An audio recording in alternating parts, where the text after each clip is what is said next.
always healthy in our environment. Usually the bugs aren't really messing with them, um, and nobody's fertilizing them. They're not. You can't kill it with a brick. It's always just vibrant and strong. What it is that plant in your environment is good at taking up nutrients. It's good in this soil with this microbial mix of pulling in nutrients, so it's always healthy, it's always green, it's always lush. Put that in a different environment, in a different state, in a different place, and that's probably not going to do so well.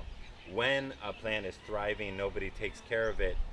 The nutrient density and the complexity or quality of the plant growth hormone or beneficial biochemicals it's able to produce far more than some farmed crop that's anemic or struggling.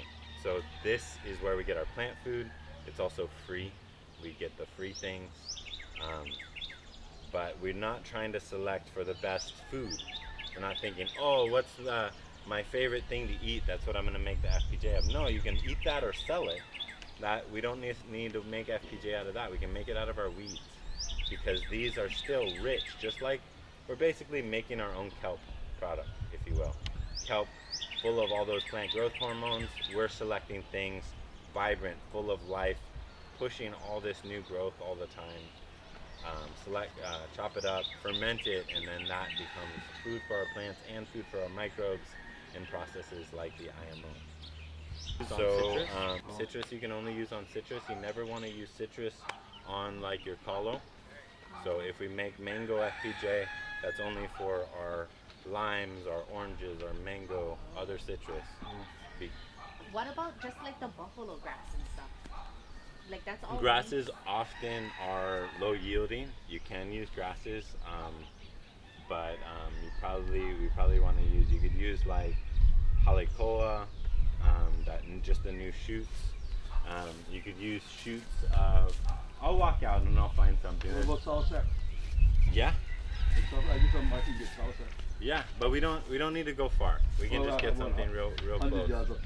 Yeah, I mean also these guys here, I don't know what they're called, but they're all over in plant growth hormone and energy. So when you say low yielding, you're talking about the plant growth hormone? Actually, I'm talking about the liquid we end up with. Okay.